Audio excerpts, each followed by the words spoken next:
والمرسلين وعلى آله وصحبه أجمعين.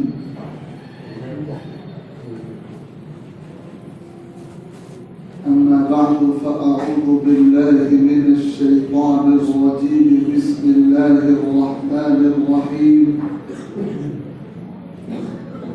سبحان الذي أسرى بعبده ليلا من المسجد الحرام إلى المسجد الأقصى الذي باركنا حوله لنريه من آياتنا إنه هو السميع البصير. صدق الله ربنا العلي العظيم.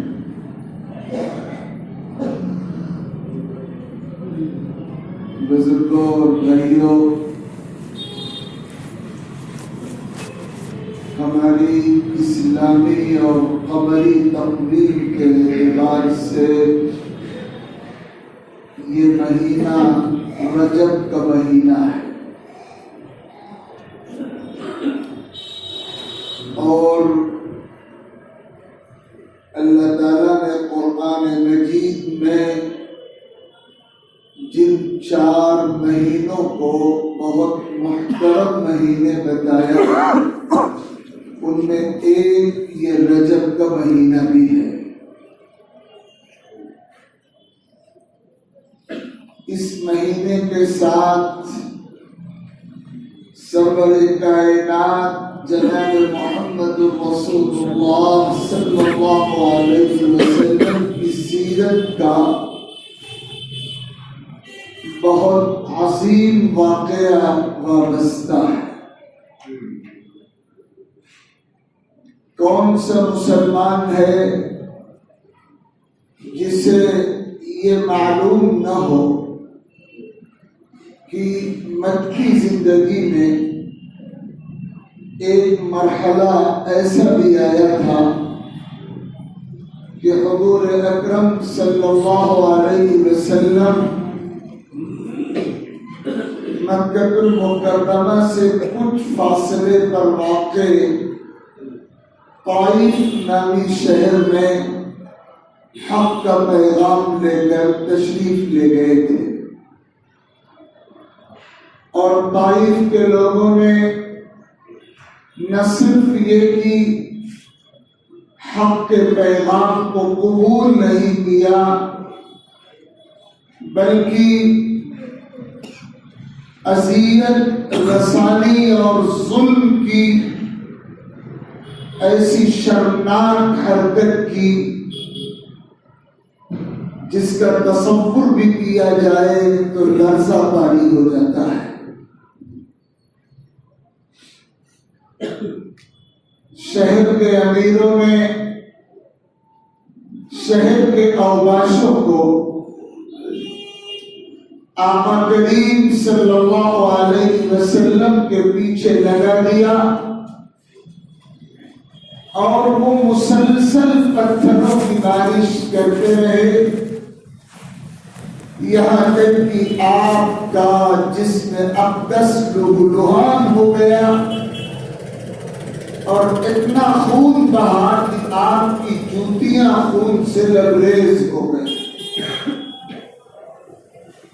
عجب بے چارگی اور مظلومیت کی تصویر تھی جب طائف کی آبادی سے آپ باہر نکلے اور اوباش بھی اپنے کام پورے کر کے واپس ہو گئے، تو انگوروں کے باغ کے قریب آپ رکے۔ آپ کے رفیق سفر حضرت زید ابن حارثہ رضی اللہ عنہ نے آپ کے زخموں کو صاف کیا، اور پھر آقا علیہ الصلوۃ والسلام نے اپنے ہاتھ اپنے رب کے دربار میں اٹھا دیے۔ جو الفاظ اس دعا میں آپ کی زبان سے نکلیں ایک دکھی دل کا انسان جو چاروں طرف سے ستم رسیدہ اور مظلوم ہو، اپنے رب کے سامنے اپنا دکھڑا سناتا ہے اور الفاظ یہ ہوتے ہیں کہ اے اللہ، آپ ہی کمزوروں کے رب ہیں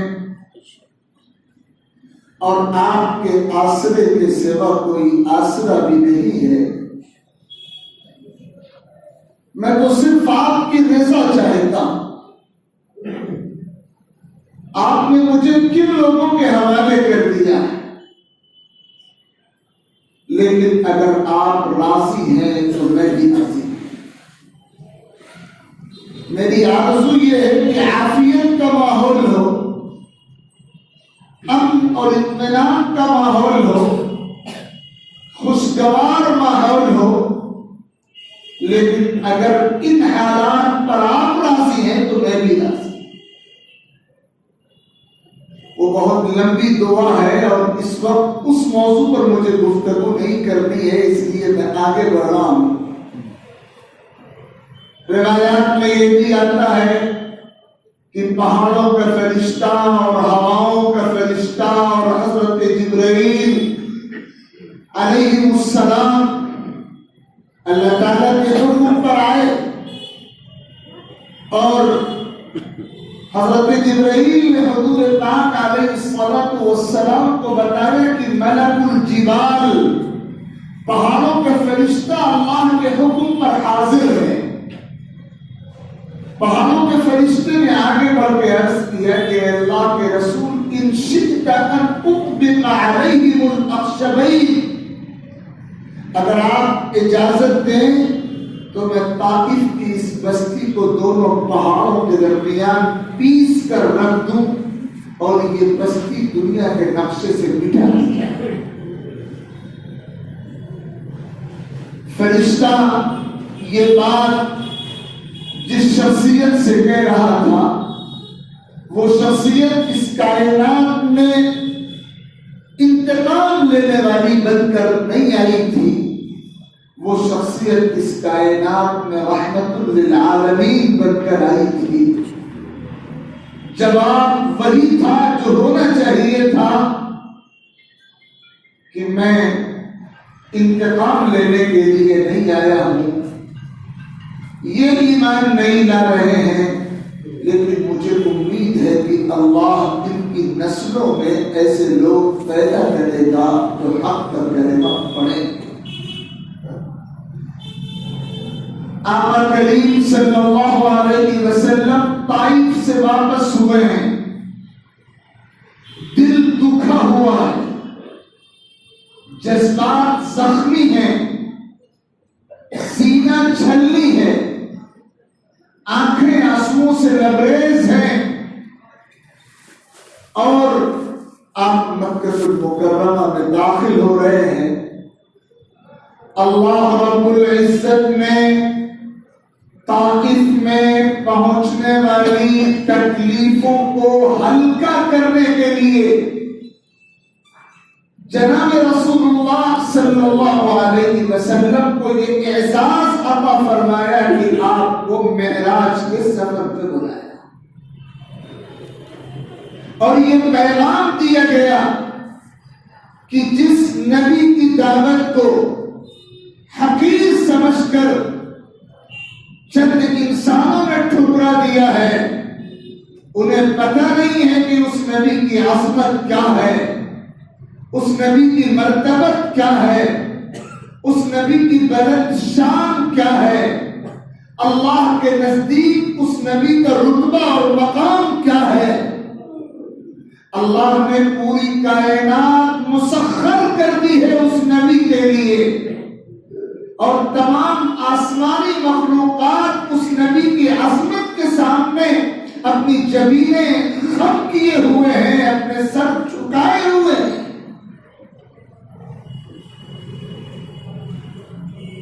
ہجرت سے چند سال پہلے نبوت کا 12واں سال ہے اور غالب گمان یہ ہے کہ رجب کے اسی مہینے کی 27ویں تاریخ تھی۔ آقا کریم صلی اللہ علیہ وسلم مکہ المکرمہ میں اپنی چچا زاد بہن حضرت ام ہانی رضی اللہ عنہا کے مکان پہ رات میں آرام فرما ہے۔ اچانک اس کمرے کی چھت میں شگاف ہوتا ہے جس کمرے میں آپ آرام کر رہے ہوتے ہیں۔ حضرت جبرائیل امین اس چھت کے راستے سے نیچے آئے ہیں، مددگار فرشتے بھی ساتھ ہیں۔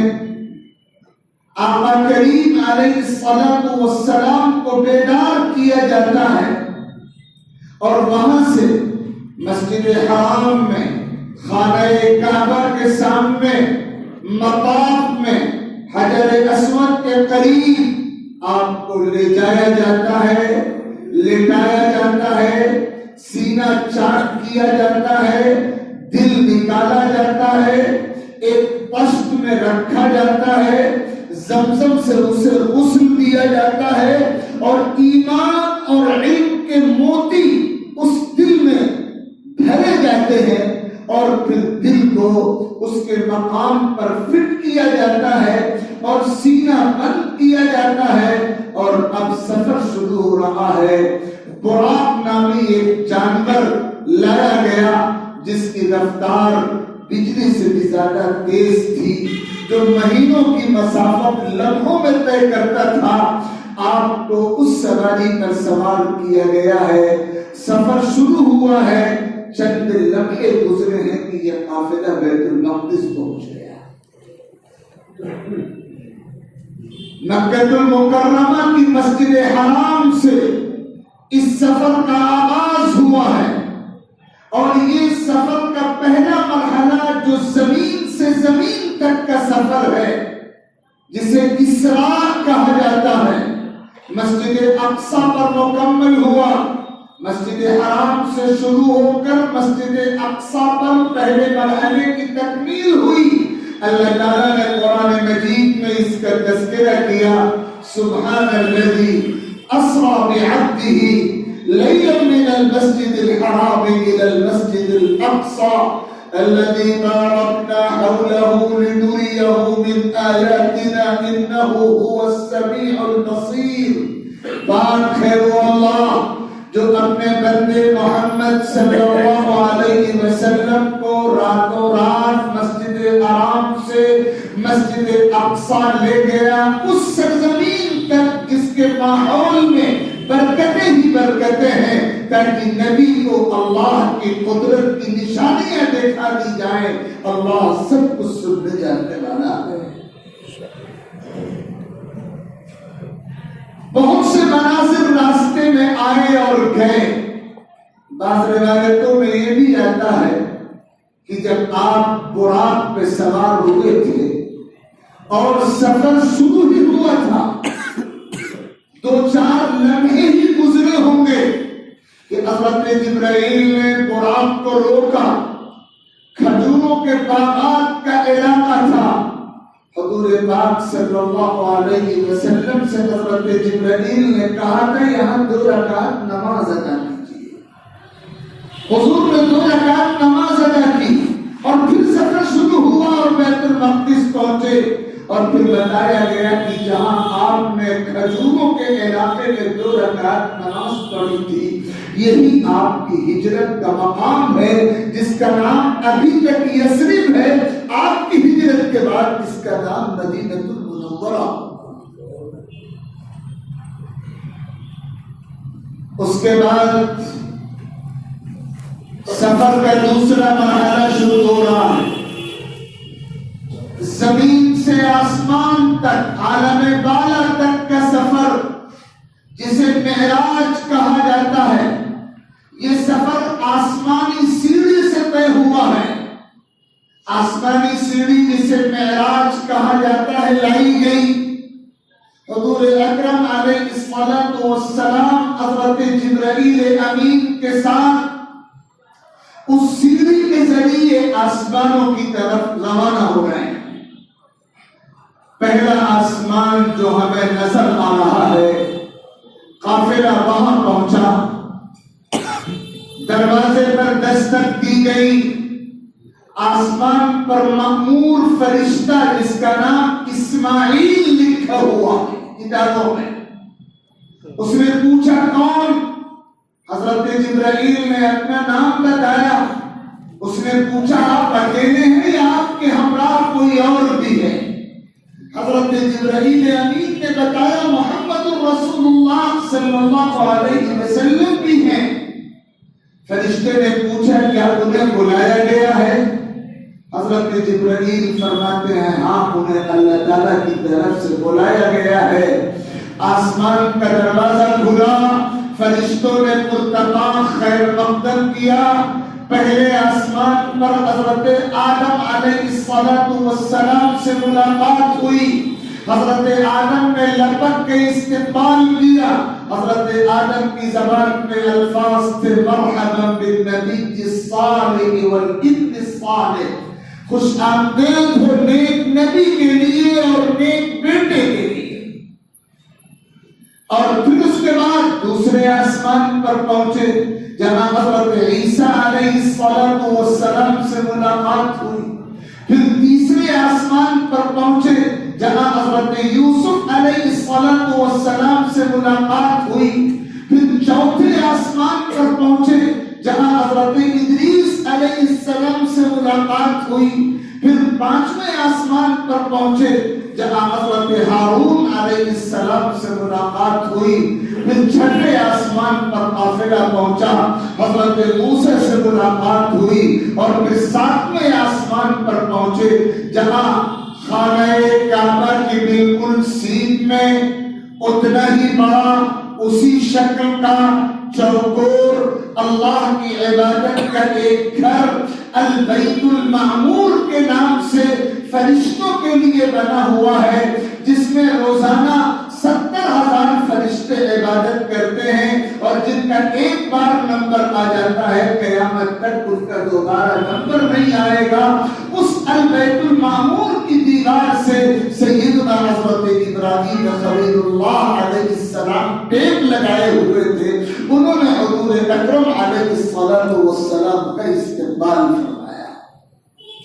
اس کے بعد جنت کے مناظر دکھائے گئے، جہنم کے مناظر دکھائے گئے، سدرۃ المنتہا کو درخت دکھایا گیا جس کو اللہ تعالیٰ نے عجیب و غریب رنگوں سے ڈھانپ رکھا تھا، موتی کی لڑیوں سے مزین کر رکھا تھا، مشک کی خوشبو وہاں سے منتقل ہو رہی تھی، جنت کی نہریں دکھائی گئی، عالم بالا کے مناظر دکھائے گئے، فرشتے جو لکھنے میں مصروف تھے ان کے قلموں کے چلنے کی آواز سنائی گئی، جہنم کے مختلف مناظر دکھائے گئے۔ اللہ تعالیٰ نے علامتی طور پر بہت سے گنہگاروں کی سزائیں حضور اکرم علیہ السلام کو دکھائیں۔ سود خوروں کی سزا کیا ہوگی، بدکاروں کی سزا کیا ہوگی، نماز چھوڑنے والوں کی سزا کیا ہوگی، بد عملوں کی سزا کیا ہوگی، رشوت لینے والوں کی سزا کیا ہوگی، حرام کھانے والوں کی سزا کیا ہوگی، ظلم کرنے والوں کی سزا کیا ہوگی، عبادتوں میں جان بوجھ کے کوتاہی کرنے والوں کی سزا کیا ہوگی۔ ہولناک ترین، سخت ترین، رونگٹے کھڑے کر دینے والی سزائیں حضور پاک علیہ السلام کو ان کے نمونے دکھائے گئے۔ اور پھر اس کے بعد اللہ رب العزت نے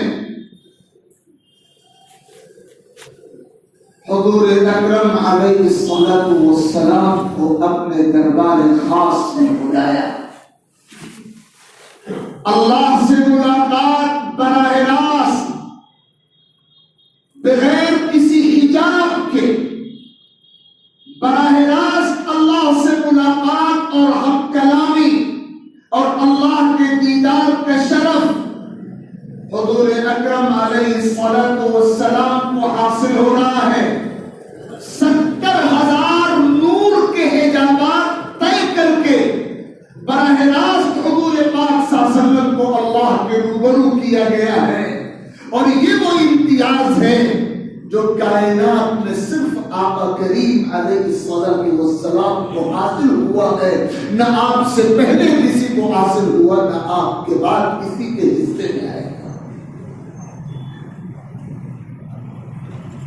آقا کریم صلی اللہ علیہ وسلم اللہ کے دربار میں حاضر ہیں، اور آپ کی زبان پر وہ جملہ ہے جو ہم تشہد میں سب سے پہلے اپنی زبانوں سے ادا کرتے ہیں، التحیات للہ والصلوات والطیبات۔ زبان سے ادا ہونے والی تمام عبادتیں، اعضاء سے انجام پانے والی تمام عبادتیں، اور مال سے انجام پانے والی تمام عبادتیں صرف اللہ وحدہ لا شریک لہ کے لیے۔ اللہ رب العزت اس کے جواب میں اپنے نبی کا استقبال ان الفاظ میں کر رہے ہیں، السلام علیک ایھا النبی ورحمۃ اللہ وبرکاتہ۔ اے نبی، آپ پر سلامتی ہو، اللہ کی رحمت ہو، اس کی برکتیں ہوں۔ یہ سن کر حضور پاک علیہ السلام اپنی امت کے نیک بندوں کو یاد کرتے ہوئے فرماتے ہیں، السلام علینا وعلی عباد اللہ الصالحین۔ ہم پر بھی سلامتی ہو، اللہ کے تمام نیک بندوں پر بھی سلامتی ہو۔ پھر اس کے بعد فرشتوں کی زبان سے توحید و رسالت کی گواہی کے یہ بول نکلتے ہیں، اشہد ان لا الہ الا اللہ واشہد ان محمدا عبدہ ورسولہ۔ میں اس بات کی گواہی دیتا ہوں کہ اللہ کے سوا کوئی معبود نہیں، اور اس بات کی بھی گواہی دیتا ہوں کہ محمد صلی اللہ علیہ وسلم اللہ کے بندے اور اس کے رسول ہیں۔ پھر اس کے بعد اللہ رب العزت کی طرف سے تحفے عطا کیے گئے ہیں۔ سب سے پہلا تحفہ فرض نمازوں کا عطا کیا گیا۔ روایات میں آتا ہے کہ پہلے مرحلے میں 50 نمازیں فرض کی گئیں، پھر اس کے بعد حضور پاک صلی اللہ علیہ وسلم نے 9 مرتبہ بار بار آ کر تخفیف کی گزارش رکھی۔ ہر مرحلے میں 5 نمازیں گھٹائی گئیں، اور 9 مرتبہ اللہ نے آخر میں یہ فرمایا کہ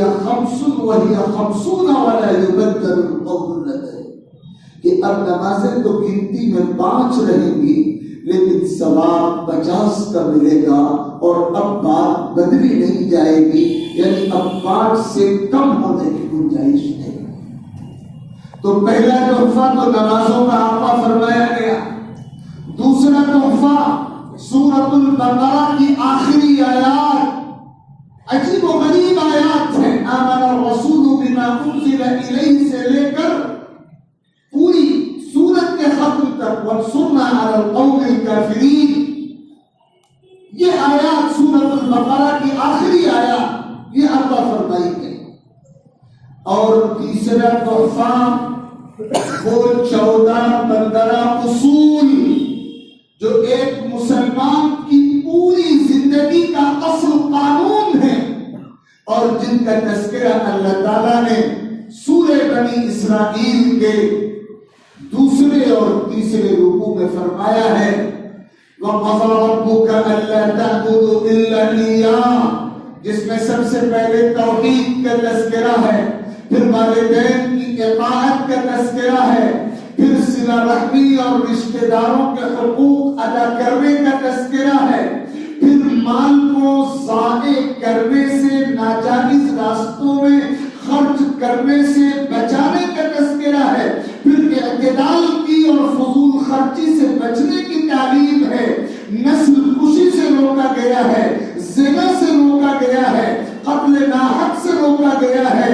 سود سے روکا گیا ہے، یتیم کا مال کھانے سے روکا گیا ہے، بدگمانی سے روکا گیا ہے، اور علم اور تحقیق کے کے راستے پر چلنے کی تلقین کی گئی ہے. یہ پورے اصول ہیں جن کی مستقل تفصیل ہے، اس کا الگ موضوع ہے. یہ حضور پاک صلی اللہ علیہ وسلم کے ذریعے امت تک اللہ تعالیٰ کی طرف سے پہنچایا گیا ہوتا ہے. حضور پاک علیہ الصلوۃ والسلام ان تحفوں کے ساتھ واپس ہوئے. جس راستے سے آئے تھے اسی راستے سے واپس ہوئے ہیں. جس آسمانی سیڑھی سے آپ کو لے جایا گیا تھا اسی آسمانی سیڑھی سے آپ کو واپس لایا گیا ہے. جس طرح حضرت جبرائیل لے جاتے ہوئے آپ کے ساتھ تھے، واپسی میں بھی آپ کے ہمراہ ہیں. اور پھر قافلہ بیت المقدس پہنچا ہے، اور اب بیت المقدس میں نماز کا وقت ہے. روایات میں آتا ہے کہ غالباً یہ فجر کی نماز ہے یا کوئی اور نماز ہے. حضور پاک علیہ الصلوۃ والسلام حضرت جبرائیل امین کے ساتھ تھے. پوری مسجد بھری ہوئی ہے. حضرت جبرائیل حضور کا ہاتھ پکڑ کے مصلی پہ کھڑا کر دیتے ہیں. حضور پاک علیہ الصلوۃ والسلام امامت کرتے ہیں، نماز پڑھاتے ہیں. اور نماز سے فارغ ہونے کے بعد پھر حضرت جبرائیل امین کے ذریعے آپ کو بتایا جاتا ہے کہ آج آپ نے جن مقتدیوں کی امامت کی ہے یہ مقتدی اللہ کے انبیاء کا قافلہ ہے. انبیاء مقتدی ہیں اور جناب رسول اللہ صلی اللہ علیہ وسلم امام ہیں. تعارف ہو رہا ہے، ملاقات ہو رہی ہے. اور پھر اس کے بعد مختلف روایات میں یہ مضمون نقل ہوا ہے کہ وہاں مسجد اقصی میں ایک اجلاس، ایک مجلس منعقد ہوئی. اور اس مجلس میں مختلف انبیاء کرام نے تقریریں کی. سب سے پہلا خطاب، سب سے پہلی تقریر حضرت آدم کی ہوئی. حضرت آدم کھڑے ہوئے اور انہوں نے تقریر کی، انا آدم، میں آدم ہوں، سب سے پہلا انسان جسے اللہ نے زمین پر اپنا خلیفہ بنایا، اپنی کائنات میں سب سے پہلا نبی بنایا، اول البشر بنایا، جنت کو میرا مقام بنایا، انسانیت کا پورا سلسلہ مجھ سے چلے گا، یہ اعزاز اللہ نے مجھے عطا فرمایا. حضرت آدم نے اپنے فضائل، اپنی خوبیاں، اللہ تعالیٰ کی وہ نعمتیں جو اللہ نے ان کو عطا فرمائی کی ذکر کی. اور پھر وہ بیٹھ گئے. اس کے بعد سیدنا حضرت ابراہیم علیہ الصلوۃ والسلام کھڑے ہوئے اور انہوں نے خطاب فرمایا، میں ابراہیم ہوں، میں اللہ کا خلیل ہوں. اللہ نے مجھے نبوت عطا کی، اللہ نے مجھے عجیب و غریب فضیلتوں سے نوازا. اللہ نے آتش نمرود کو میرے لیے بردم و سلام گل و گلزار بنایا. مجھے بھڑکتی ہوئی آگ کے علاوہ میں ڈالا گیا، لیکن اللہ کے حکم سے وہ آگ ٹھنڈک و سلامتی بن گئی. یہ اعزاز اللہ نے مجھے بخشا ہے. میرے اولاد میں اللہ تعالیٰ نے نبوت کا سلسلہ جاری کر دیا، اور میرے بعد کوئی نبی ایسا نہیں آیا جو میری اولاد میں نہ ہو. ہر نبی میری اولاد میں ہے. یہ اعزاز اللہ نے مجھے بخشا. حضرت ابراہیم کی تقریر مکمل ہوئی تو سیدنا حضرت موسیٰ علیہ السلام کھڑے ہوئے اور انہوں نے تقریر شروع کی. میں موسیٰ ہوں، میں اللہ کا کلیم ہوں. اللہ تعالیٰ نے مجھ سے گفتگو کی ہے، مجھے ہم کلامی کا شرف بخشا ہے، مجھے تورات عطا فرمائی ہے. میرا مقابلہ وقت کے اس فرعون سے رہا ہے جو اپنے آپ کو رب اعلیٰ کہتا تھا، اپنی خدائی کا دعویدار تھا. اللہ تعالیٰ نے مجھے یہ عزت ہے، یہ عظمت ہے عطا فرمائی.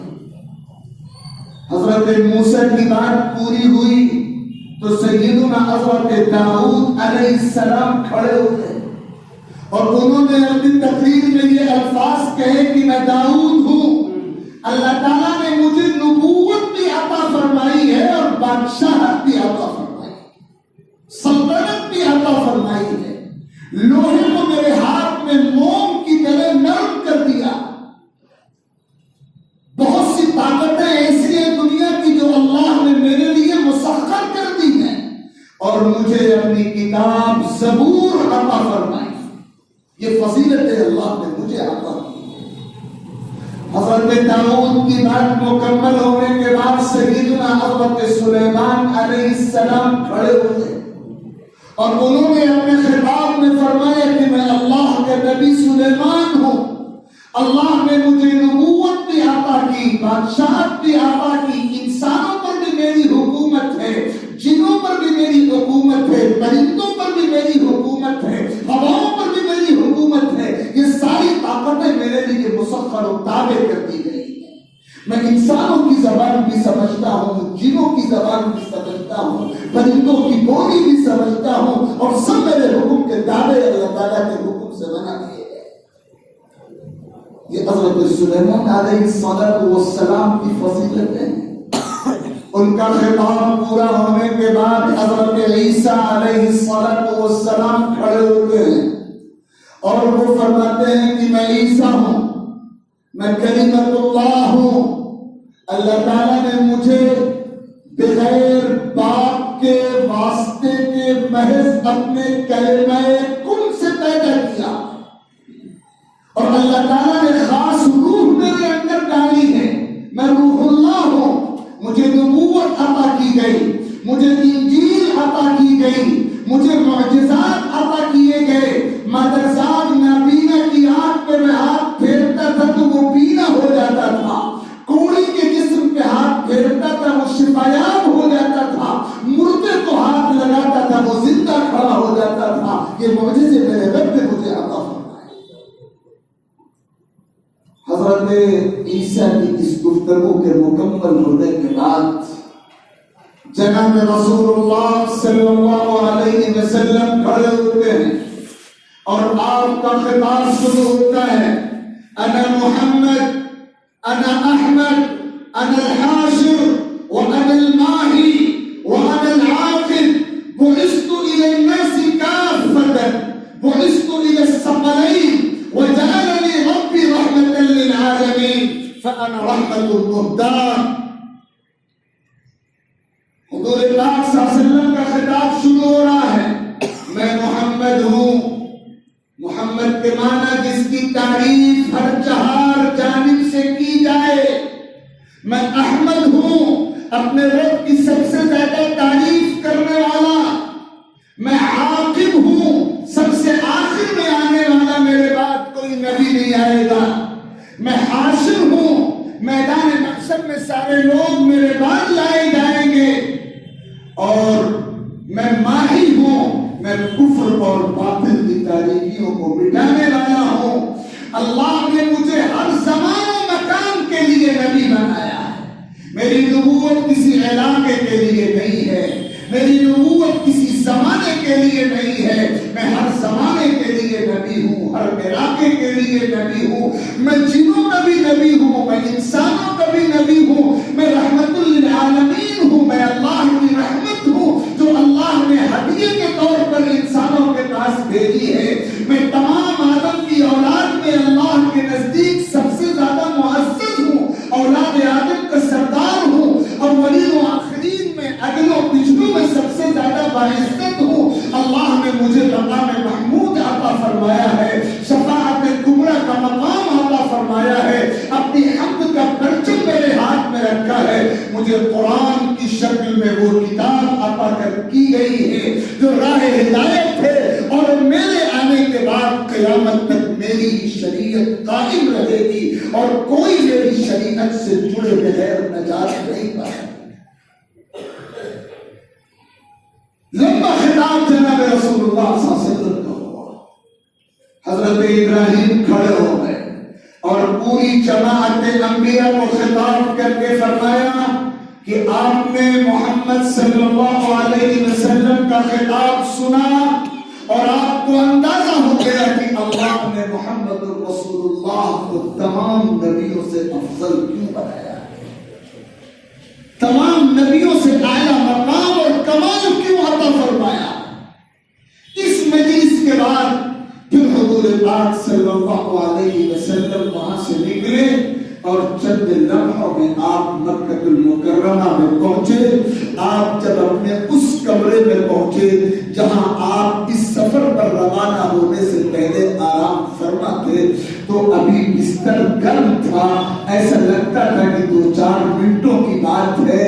وقت کی زنجیر اللہ نے روک دی تھی۔ وقت کا مالک اللہ ہے، وہ جب چاہتا ہے وقت کی گردش جاری رکھتا ہے اور جب چاہتا ہے وقت کی گردش کو دیتا ہے۔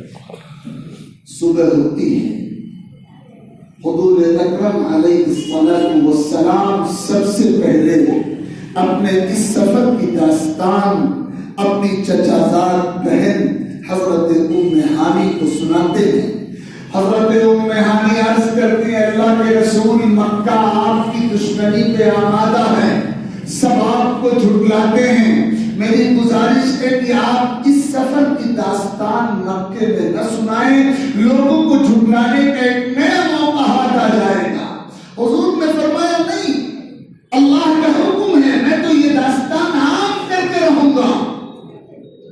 صبح ہوتے ہی یہ داستان مکے میں چرچے کا موضوع بن گئی اور دشمنوں نے مذاق کا نشانہ بنایا، اور ایک قافلہ دشمنوں کا حضرت صدیق اکبر کے گھر آیا، دستک دی۔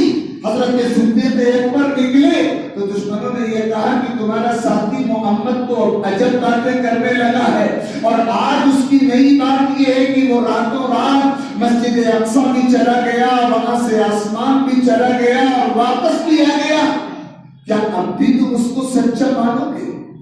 حضرت صدیق اکبر نے فرمایا، کیا واقعی محمد صلی اللہ علیہ وسلم نے یہ بات کہی ہے؟ لوگوں نے کہا واقعی انہوں نے یہ بات کہی ہے۔ حضرت ابوبکر نے فرمایا، اگر انہوں نے کہا ہے تو وہ سچے ہیں، وہ سچ ہی کہتے ہیں، سچ کے سوا کچھ نہیں۔ یہی وہ مرحلہ تھا جب ان کو صدیق کا لقب عطا کیا گیا تھا کہ یہ کائنات میں سب سے زیادہ سچے انسان۔ حضرت عائشہ رضی اللہ عنہا نے ایک بار حضور کی خدمت میں عرض کیا تھا، اے اللہ کے رسول، آپ کی زندگی میں سب سے زیادہ آزمائش کی گھڑی کون سی تھی؟ حضور نے فرمایا تھا کہ آزمائش کی سب سے خطرناک گھڑی وہ تھی جب میں معراج کے سفر سے لوٹا تھا اور صبح کو میں نے یہ داستان مکے والوں کو سنائی تھی، تو مکے کے سرداروں نے مجھے مسجد حرام میں گھیر کر پکڑا تھا اور یہ کہا تھا کہ تم یہ کہتے ہو کہ تم راتوں رات مکے سے مسجد اقصی اور وہاں سے آسمانوں کی سیر کو گئے اور لوٹ آئے، بتاؤ مسجد اقصی میں کتنے دروازے ہیں اور کتنی کھڑکیاں ہیں اور کتنے روشن دان ہیں، اور زمین سے ان کی اونچائی کیا ہے، ان کا فاصلہ کیا ہے؟ ایسے ایسے سوالات کیے گئے۔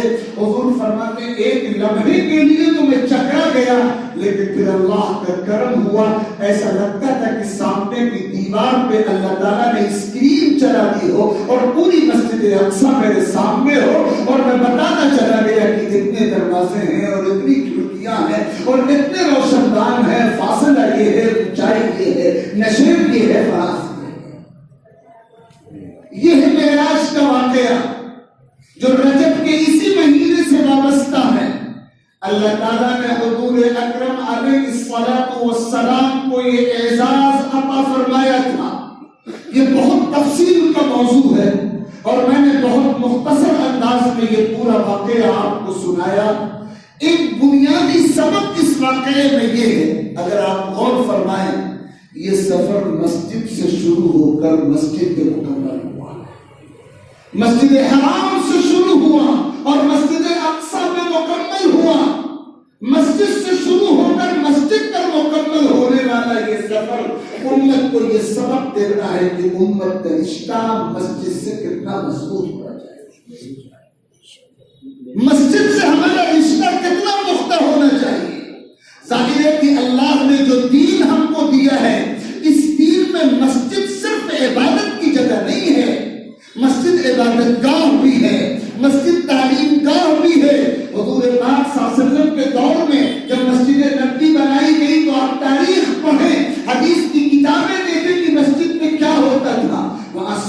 بھی ہوتے تھے، نمازیں بھی ہوتی تھی، عبادتیں بھی ہوتی تھی، مشورے بھی ہوتے تھے، تعلیم بھی ہوتی تھی، سبق بھی پڑھایا جاتا تھا، درس قرآن بھی ہوتا تھا، درس حدیث بھی ہوتا تھا، بچے حفظ بھی کرتے تھے، بڑوں کو دین سکھایا بھی جاتا تھا، جہاد کے مشورے بھی ہوتے تھے، مجاہدین کے لشکروں کی ترتیب بھی ہوتی تھی، صدقات کا نظام بھی طے ہوتا تھا، غریبوں میں مال تقسیم کیسے ہونا ہے یہ نظام بھی طے ہوتا تھا، مقدمات کا فیصلہ بھی ہوتا تھا، جھگڑوں کا نمٹارا بھی ہوتا تھا، نزاعات کا تصفیہ بھی ہوتا تھا۔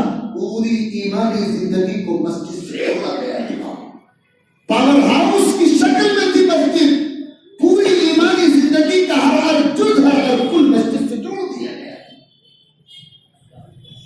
تو معراج کے سفر کا پہلا سبق میرے لیے اور آپ کے لیے یہ ہے کہ ہماری مسجدوں سے وابستگی، مسجدوں سے تعلق مضبوط اور پختہ اور اٹوٹ ہو جائے، یہ پہلا سبق۔ اور دوسرا سبق معراج کے سفر کا میں نے ابھی آپ کی خدمت میں یہ بتایا کہ معراج کے سفر میں حضور اکرم صلی اللہ علیہ وسلم کی ملاقات پہلے آسمان پہ حضرت آدم سے ہوئی، انہوں نے استقبال کیا، گرم جوشی کے ساتھ استقبال کیا، اور دوسرے آسمان پہ حضرت یحییٰ اور حضرت عیسیٰ ان دونوں نبیوں سے ملاقات ہوئی، انہوں نے استقبال کیا، تیسرے آسمان پہ حضرت یوسف سے ملاقات ہوتی ہے، چوتھے پر حضرت ادریس اور پانچویں پر حضرت ہارون اور چھٹے پر حضرت موسیٰ اور ساتویں پر حضرت ابراہیم۔ ہر نبی نے گرم جوشی سے استقبال کیا۔ تمام انبیاء کے دین کی اصل ایک ہے، لیکن تمام انبیاء کے دین کے جزئی احکام الگ الگ ہیں۔ حدیثوں میں آتا ہے کہ انبیاء کی مثال ان لوگوں کی طرح ہے جو باپ شریک بھائی ہوں، مائیں الگ الگ باپ ایک، یعنی تمام انبیاء کے دین کی اصل ایک ہے لیکن جزئیات الگ الگ ہیں۔ اصل یعنی باپ ایک ہے اور جزئیات یعنی مائیں الگ الگ ہیں، لیکن اس کے باوجود اللہ کے نبیوں میں کتنی وحدت تھی، کتنی اجتماعیت تھی، باہم کتنی محبت تھی، باہم کتنی الفت تھی۔ ہر نبی نے جناب رسول اللہ صلی اللہ علیہ وسلم کا کوئی خیر مقدم کیا۔ اس سے جو سبب ملتا ہے وہ یہ ہے کہ ہم اپنی سماجی زندگی میں محبت کے ساتھ، اتحاد کے ساتھ، اخوت کے ساتھ، اجتماعیت کے ساتھ، دوسروں کے ساتھ گرم جوشی کے تعلق کے ساتھ، دوسروں کی خدمات اور خوبیوں کے اعتراف کے ذہن کے ساتھ جیئیں۔ کسی نبی نے کسی نبی کی تنقیص نہیں کی، کسی نبی نے کسی نبی کی برائی گوارا نہیں کی۔ میں آپ کو ایک واقعہ چھوٹا سا سناؤں، بخاری شریف میں نقل ہوا ہے، حضور اکرم علیہ السلام مدینہ المنورہ میں ہیں، ایک مسلمان صحابی مدینے کے بازار سے گزرے اور انہوں نے سنا کہ ایک یہودی کاروباری قسم کھا رہا ہے اپنی دکان پہ، اور اس کی قسم کے الفاظ یہ ہیں، اس اللہ کی قسم جس نے حضرت موسیٰ کو پوری دنیا میں سب سے افضل بنایا، حضرت موسیٰ کو سب سے افضل بنایا۔ اس مسلمان کو غصہ آ گیا، یہ آگے بڑھا اور اس نے ایک چپٹ رسید کیا اس یہودی کو اور فرمایا تمہارا برا ہو، تم حضرت موسیٰ کو سب سے افضل بتاتے ہو، میں اس اللہ کی قسم کھاتا ہوں جس نے حضور پاک صلی اللہ علیہ وسلم کو پوری دنیا میں سب سے افضل بنایا۔ مقدمہ یہودی حضور کی خدمت میں لایا کہ اے محمد، آپ کے دین کے ماننے والے ایک شخص نے مجھے ناحق مارا ہے۔ حضور نے اس مسلمان کو طلب فرمایا، مقدمہ سنا اور اس کے بعد ڈانٹ مسلمان کو لگائی گئی اور یہ فرمایا کہ تم کون ہو؟ نبیوں میں گریڈنگ کرنے والے، نبیوں میں درجہ بندی کرنے والے، کسی نبی کو کسی نبی پر اس طرح افضل مت بتاؤ کہ اس نبی کی تحقیر ہونے لگے. اور یہاں تک فرمایا کہ مجھے حضرت یونس پر بھی فضیلت مت دو. یہ بھی فرمایا کہ جب قیامت میں میدان محشر میں جاؤں گا تو میں دیکھوں گا کہ حضرت موسیٰ کو مجھ سے پہلے ہوش آ گیا ہے, مجھے بعد میں ہوش آیا ہے. میں سمجھ نہیں سکوں گا کہ حضرت موسیٰ بے ہوش ہوئے تھے, انہیں مجھ سے پہلے ہوش آ گیا, یا وہ بے ہوش ہی نہیں ہوئے قیامت کے دن, کیونکہ وہ دنیا میں ایک بار کوہ طور پہ اللہ کی تجلی برداشت نہ کر سکے تھے, بے ہوش ہو رہے تھے, تو اس کے بدلے وہ قیامت کے دن بے ہوش نہیں ہوں گے. کیا پیغام دیا جا رہا ہے؟ کسی نبی کی تحقیر گوارا نہیں کی کسی بھی پیغمبر نے. کوئی نبی دوسرے نبی کی تقدیس گوارا ہی نہیں کر سکتا. ایسا محبت کا رشتہ نبیوں میں ہے, ایسا الفت کا رشتہ نبیوں میں ہے, ایسا اجتماعیت کا رشتہ نبیوں میں ہے, ایسا ایک دوسرے کے کمالات اور خوبیوں کے اعتراف کا رشتہ نبیوں میں ہے. شب معراج میں اس پوری محبت کا ظہور ہوا تو یہ سبب ملتا ہے کہ ہم کو اپنی سماجی زندگی میں بہت محبت کا, اجتماعیت کا, دوسروں کی خوبیوں کے اعتراف کا مزاج بنانا چاہیے. انبیاء کی تعداد تو 1,24,000 ہے, لیکن چند ہی نبیوں سے حضور پاک صلی اللہ علیہ وسلم کی آسمانوں پر ملاقات کرائی گئی. 7 آسمان اور 8 نبی, 8 نبیوں سے ملاقات کرائی گئی. تفصیل کا تو موقع نہیں رہا, لیکن یہ 8 نبی وہ ہیں, یہ 8 پیغمبر وہ ہیں جن کو اپنوں نے یا غیروں نے ستایا ہے. ان سے ملاقات میں یہ پیغام امت کے نام منتقل کیا گیا. حضور پاک صلی اللہ علیہ وسلم کو بھی یہ سبق سنایا گیا اور امت کو یہ سنایا گیا کہ جب بھی تم حق کے راستے پر چلو گے, اور جب بھی تم خیر کے راستے کی دعوت دو گے, اور جب بھی تم سماج کی اصلاح کا بیڑا اٹھاؤ گے, تو تم کو اپنوں کی مخالفتوں کا بھی سامنا کرنا پڑے گا, تم کو دوسروں کی مخالفتوں کا بھی سامنا کرنا پڑے گا. حضرت آدم علیہ السلام جنت میں تھے, حضرت حوا کے ساتھ وہ پورا واقعہ ہے. حضرت حوا نے حضرت آدم کو آمادہ کیا کہ وہ جنت کے اس درخت کا پھل کھا لیں جس سے منع کیا گیا ہے. ان کے کہنے پہ کھایا, چنانچہ ان کو جنت سے نکال دیا گیا اور زمین میں بھیج دیا گیا. حضرت یحییٰ اور حضرت عیسیٰ پوری زندگی یہودیوں کے ساتھ ان کا مقابلہ رہا, اور یہودیوں نے ناک میں دم کیے رکھا اور پریشان کیے رکھا. حضرت یوسف کے ساتھ ان کے اپنے سگے بھائیوں نے, اپنے قریبی قرابت داروں نے کیسا ظلم کا معاملہ کیا, بدسلوکی کا معاملہ کیا. حضرت موسیٰ اور ہارون کا مقابلہ پہلے فرعون کے ساتھ رہا, فرعون کی قوم کے ساتھ رہا, پھر اپنی قوم بنی اسرائیل نے انہیں کس طرح ستایا.